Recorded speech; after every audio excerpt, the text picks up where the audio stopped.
Do you need to have a tough conversation with someone? You know what I mean. Maybe there's someone you need to forgive, or maybe there's someone that you need to tell how you feel, or maybe there's someone you just need to have this discussion with about how things need to change or improve. I know, tough conversations are, well, tough, right? I get it. I hate having those kind of conversations, but I have made myself have them because you see, if you hold all those words inside, if you don't say what you need to say, it gets pent up and it lowers your energy. It causes a level of stress and anxiety inside you. You may not even realize it, and that's going to lower your energy and affect everything you're doing. It changes your mindset. It's going to make you potentially depressed or sad or anxious, and eventually, it's going to manifest into bodily symptoms, meaning that you might get sick. We don't want that to happen. We don't want any of that to happen. And that's why it's so important for you to have the tough conversations. Just like me. Again, I don't like them. I make myself have them because I don't want all those words bottled up in my head, creating emotions in my body and affecting my energy and my health and my mindset. So, if you have a difficult conversation that you need to have, tough conversation that you've been avoiding, and I get it, you want to avoid it because you don't want to have conflict. And sometimes tough conversations create conflict, but you know you need to do this. You have this conversation you need to have. How are you going to do that? I've got a couple tips that I can offer you to help you make these tough conversations a little bit easier. The first thing is to actually determine the result that you want to achieve. What is it you want to get out of this conversation? Is it forgiveness? Is it reconciliation? Is it your boss seeing you in a different way or giving you that raise you wanted? What is the result? You have to know what you want to get out of this conversation. You have to know what result you want to achieve. Okay? Maybe it's how you're going to feel. Maybe you're just going to feel better for having said what you need to say. Maybe it's that you feel estranged from someone and you want to stop feeling that way. Whatever it is, the raise, the better relationship, know what you want to accomplish. The second thing to do is to actually visualize your desired outcome. So once you know what it is you want to achieve, what result you want to have from this tough conversation, visualize it. Visualize the end result that you want. Actually, visualize yourself having the conversation, and then after having the conversation, seeing everything the way you would like it to be.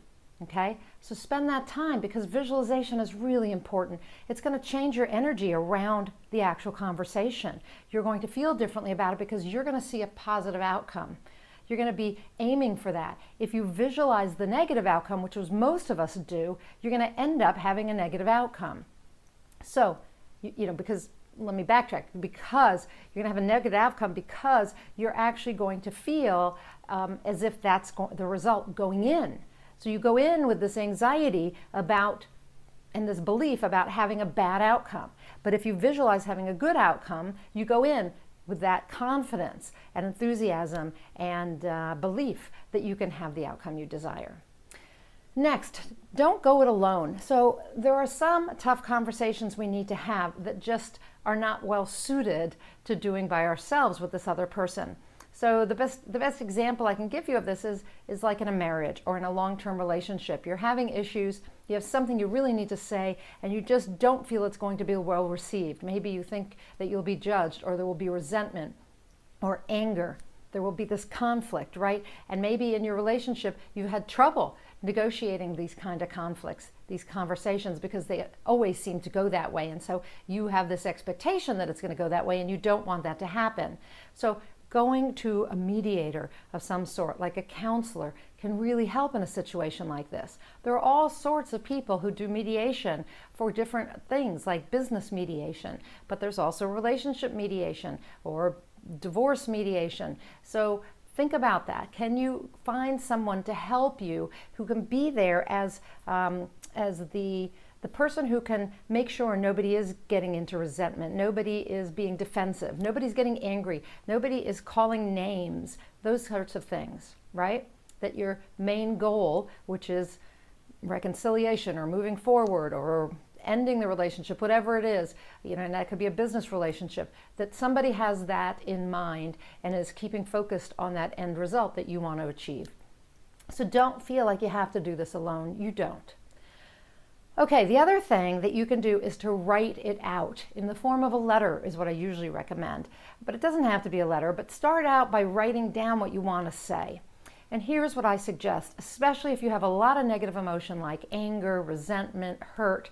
If that's what's spurring all this on, that you have these negative emotions, it's very important to get your words down on paper.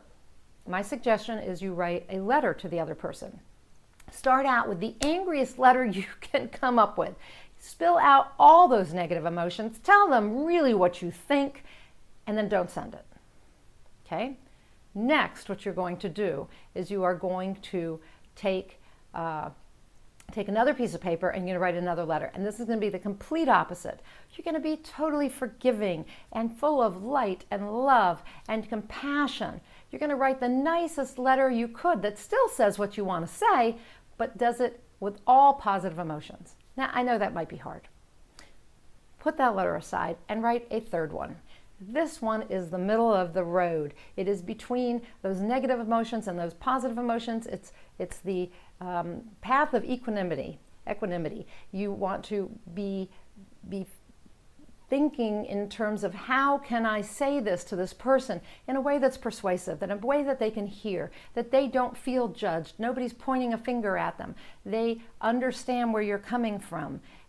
It is tinged with that compassion and love, and it taps into your higher self. When you write this letter, it comes from your higher self and includes everything.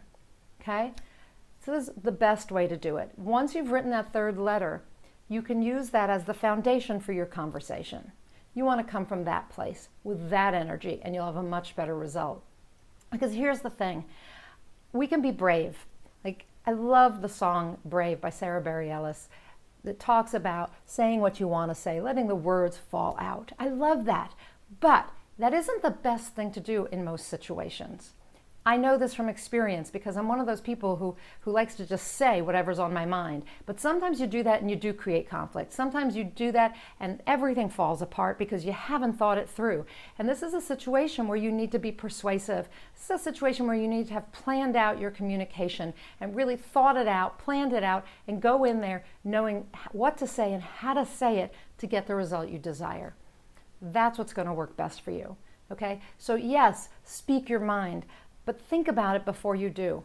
I can tell you I've gotten into so much trouble not thinking about it before I say something. So don't do that. I try very hard these days to always think it out, to plan it out, to have a plan of communication when I need to say something. But the important thing that I want to instill in you here today and inspire in you is to speak up. Speak up for yourself. Don't keep all those words inside. You don't want it to affect the fact that you're not speaking up to affect your energy, to affect your health, to affect your outcome, your results. So speak up. But speak up thoughtfully, consciously, okay? But do speak up. Do not keep the things you need to say inside. Don't avoid those difficult conversations. Have them. Say what you need to say. So this week, speak up, okay? You can tell me in a comment below how that went for you, who you spoke to that you needed to have that conversation with, and how it went. Tell me if the tips I offer today to determine the results you want to achieve, to visualize your desired outcome, to not go it alone, and to write it all out, tell me how those worked for you if you tried them. And if you have other tips, write them down below in a comment. And be sure to follow me on YouTube to make sure that even if you're not on my blog, you get my videos. I'm Nina Amir. I'm the Inspiration to Creation coach. I'm also a certified high performance coach as well as an author coach and a blog coach. I work with lots of writers, but also anyone at all who wants to get from where they are to where they want to go faster than they thought possible. Really, this is all about you getting out of your way and achieving the success you want, achieving your potential, fulfilling your purpose. And if I can help you with that in any way, please contact me over at ninaamir.com. You can find out more about Certified High Performance Coaching there, and you can also download an application for a free Certified High Performance Coaching strategy session, a whole hour with me where we'll discuss a bunch of different things that affect your results, like clarity, energy, courage, productivity, and influence. We'll talk about that, and you'll walk away after an hour with a bunch of new strategies and tools you can use immediately. Plus, you're going to have a whole lot better idea of what your next steps are. So, go on over to ninaamir.com/free session and download that application. Send it on to me, and let's see if we're a good fit to work together. Until next time, please speak up and go out there and achieve more inspired results.